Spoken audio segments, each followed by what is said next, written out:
Hello all and welcome to the modern teacher. Decentralisation of Capitals ఇదేమీ కొత్త విషయం కాదు. అయినా మనలో చాలామందికి దీని గురించి చాలా తక్కువ క్లారిటీ ఉంది అండ్ చాలా క్వశ్చన్స్ ఉన్నాయి. సో ఈ వీడియోలో మనం ఈ ఇష్యూ గురించి ఇన్డెప్త్గా అర్థం చేసుకుని గవర్నమెంట్ని కొన్ని ఇంపార్టెంట్ క్వశ్చన్స్ అడుగుదాం. But before diving in, if you are new to the channel and if you haven't subscribed yet, please do subscribe and you can follow me on Instagram and the link is in the description.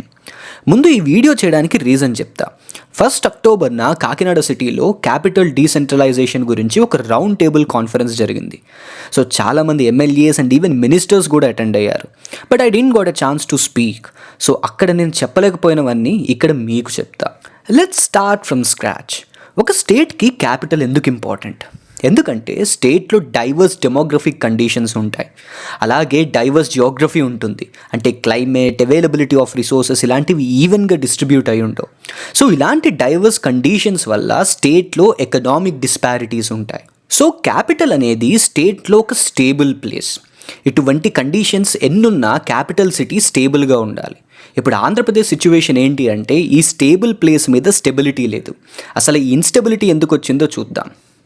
అందరూ అనుకుంటారు 2014లో జరిగిన bifurcation వల్లే మన state capital situation ఇలా అయిపోయిందని. But that is not completely true. హిస్టరీలో కొద్దిగా వెనక్కి వెళ్దాం. 1953లో ఆంధ్ర అనే తెలుగు స్పీకింగ్ స్టేట్ని మద్రాస్ ప్రెసిడెన్సీ నుంచి డివైడ్ చేశారు అండ్ దీనికి కర్నూల్ని క్యాపిటల్గా చేశారు. అండ్ 1956లో తెలుగు స్పీకింగ్ ఏరియాస్ అయిన ఆంధ్రాని, హైదరాబాద్ స్టేట్ని మర్జ్ చేసి ఆంధ్రప్రదేశ్ని ఫామ్ చేశారు. ఆ టైంలో Andhra and Telangana leaders gentlemen's agreement అనే ప్యాక్ట్ని సైన్ చేశారు. సో మ్యూచువల్గా చాలా వాటికి ఒప్పుకున్నారు. అందులో ఒకటి Hyderabad as capital of Andhra Pradesh. హైదరాబాద్ని క్యాపిటల్గా ఎందుకు చూస్ చేసుకున్నారు? Simple reason. బై ఫార్ ఆ టైంలో ఆంధ్ర అండ్ తెలంగాణలో మేజర్ ప్లేసెస్తో పోలిస్తే హైదరాబాద్ చాలా డెవలప్డ్.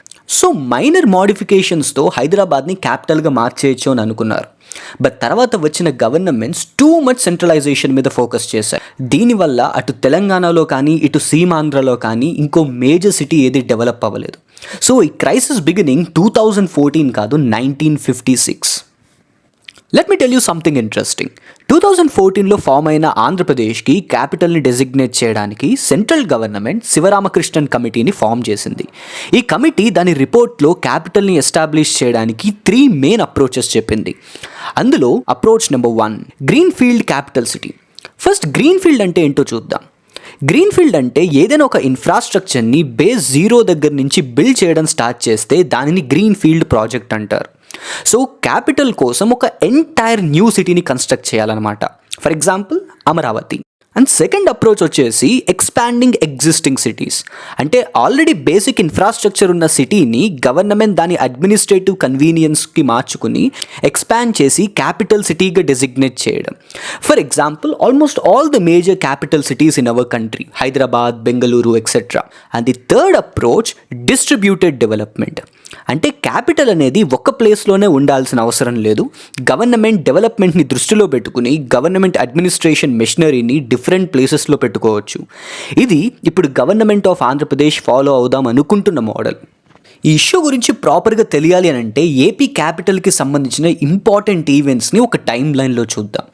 2014లో స్టేట్ బైఫర్కేట్ అయ్యాక అప్పటి Andhra Pradesh government and Telugu Desam party headed by Nara Chandrababu Naidu Guntur Krishna districts బార్డర్లో ఒక గ్రీన్ ఫీల్డ్ క్యాపిటల్ని కన్స్ట్రక్ట్ చేయాలి అని చెప్పి డిసైడ్ అయ్యారు. బట్ ఇది రెగ్యులర్ క్యాపిటల్ సిటీ కాదు, ఒక ఫ్యూచరిస్టిక్ సిటీగా కన్స్ట్రక్ట్ చేస్తామని చెప్పి ప్రపోజ్ చేశారు. అక్కడ ఉన్న ఫార్మర్స్ అండ్ విలేజెస్ని రీహాబిలిటేట్ చేసి 33,000 acres ఆఫ్ ల్యాండ్ని 29 విలేజెస్ నుంచి పూల్ చేశారు.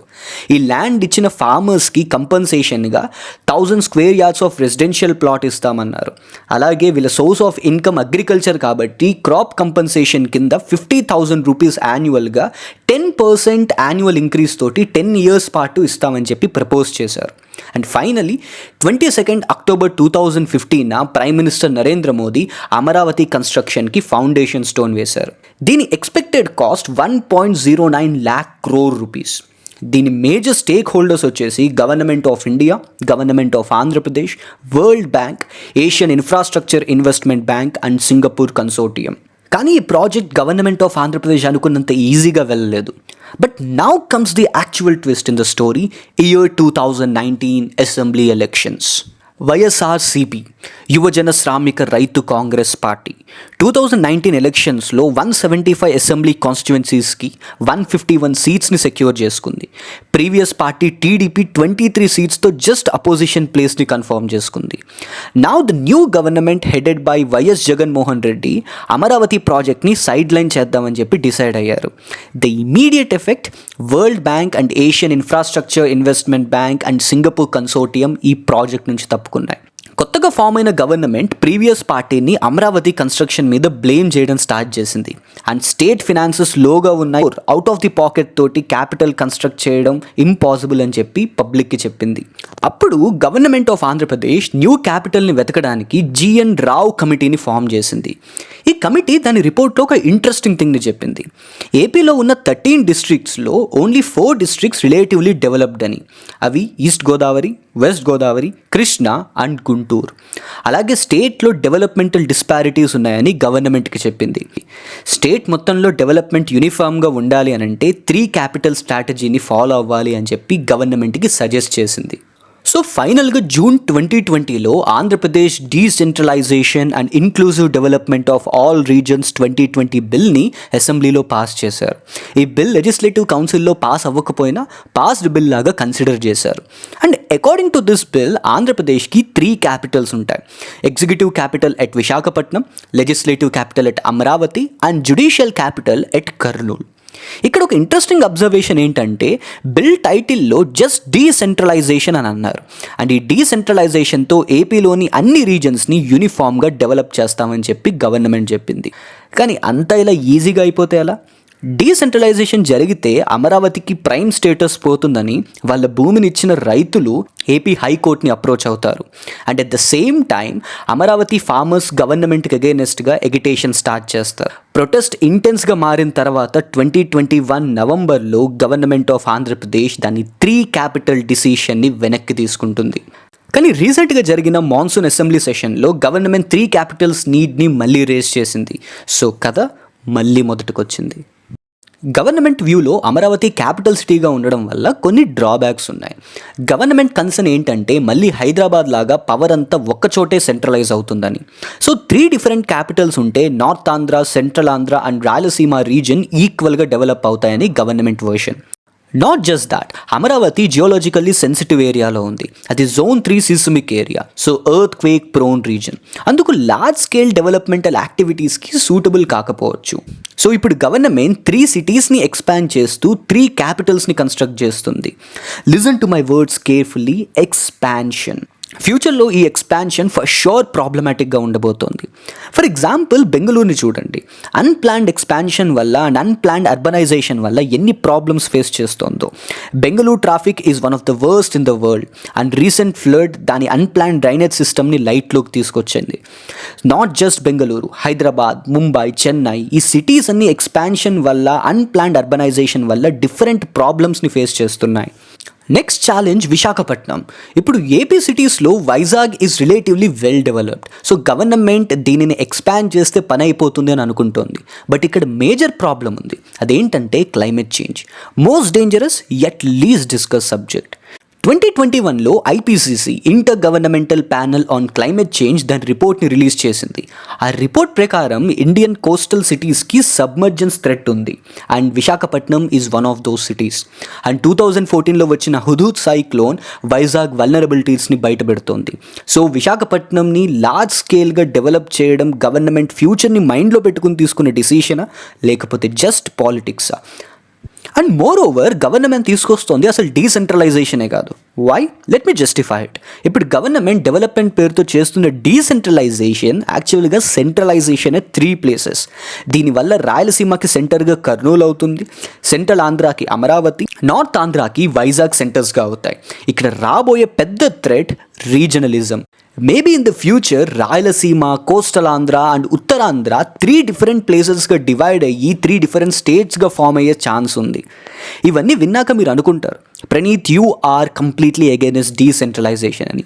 But the thing is no, నేను పర్సనల్గా డీసెంట్రలైజేషన్ని సపోర్ట్ చేస్తున్నాను. బట్ ఆ డీసెంట్రలైజేషన్ పొలిటికల్ డీసెంట్రలైజేషన్ అవ్వకూడదు, డెవలప్మెంటల్ డీసెంట్రలైజేషన్ అవ్వాలి. డీసెంట్రలైజేషన్కి చాలా అడ్వాంటేజెస్ ఉన్నాయి. బెటర్ గవర్నెన్స్ ఉంటుంది, ఇన్ఫ్రాస్ట్రక్చర్ డెవలప్ అవుతుంది, జాబ్స్ క్రియేట్ అవుతాయి అండ్ స్టేట్ మొత్తం యూనిఫామ్గా డెవలప్ అవుతుంది. మరి డీసెంట్రలైజేషన్ ఎలా ఉండాలి and what is the way forward? Decentralisation ఎప్పుడు టాప్ టు బాటమ్ కాదు, బాటమ్ టు టాప్ అప్రోచ్ అయి ఉండాలి. అంటే గ్రౌండ్ లెవెల్ ఇన్స్టిట్యూషన్ని ఫినాన్షియల్గా స్ట్రెంగ్తన్ చేయాలి and that is something which leads to inclusive development. ఇక్కడ గ్రౌండ్ లెవెల్ ఇన్స్టిట్యూషన్స్ అంటే something like Panchayati Raj institutions. ఈ గ్రౌండ్ లెవెల్ డీసెంట్రలైజేషన్ అనేది ఏమి కొత్త విషయం కాదు. విజయనగర కింగ్డమ్ టైంలో అమర్ నాయక సిస్టమ్ అని ఉండేది. ఈ సిస్టంలో ఎంటైర్ కింగ్డమ్ని చిన్న చిన్న రెవెన్యూ యూనిట్స్గా డివైడ్ చేశారు. So financial independence and decentralisation will go hand in hand. And most important thing, ఈ క్యాపిటల్ విషయంలో ఒక ఆల్ పార్టీ మీటింగ్ పెట్టి కలెక్టివ్ డిసిషన్ తీసుకోవాలి. ఇప్పుడున్న గవర్నమెంట్ 3 క్యాపిటల్ డిసిషన్ని తీసుకున్న ఫ్యూచర్ గవర్నమెంట్స్ దానిని మార్చేయరు అని గ్యారంటీ లేదు. సో ఒక కలెక్టివ్ పొలిటికల్ డిసిషన్ తీసుకోవాలి. ఎందుకంటే ఇలాంటి ఇన్స్టెబిలిటీస్ వల్ల మన స్టేట్కి ప్రాపర్ ఇన్వెస్ట్మెంట్స్ రావట్లేదు. Let me show you some data. This is the foreign direct investment inflow to states for the year 2021-22 financial year. కర్ణాటకలో FDI inflows $18,554 million. And in the second place, we are having Maharashtra with more than $12,000 million. Telangana, $1,500 million. Then what about Andhra Pradesh? A meager $178 million. So government దీని మీద focus చేయాలి. So final word ఏంటంటే, డీసెంట్రలైజేషన్తో డెవలప్మెంట్ని create చేయాలి అని అంటే 3 capital strategy కాదు, grass root level డెమోక్రసీస్ని ఫినాన్షియల్గా స్ట్రాంగ్ చేయాలి. Because we need more smart villages than smart cities. If you found this video informative, please do like, share and subscribe, and you can follow me on Instagram and the link is in the description. Signing off, your modern teacher.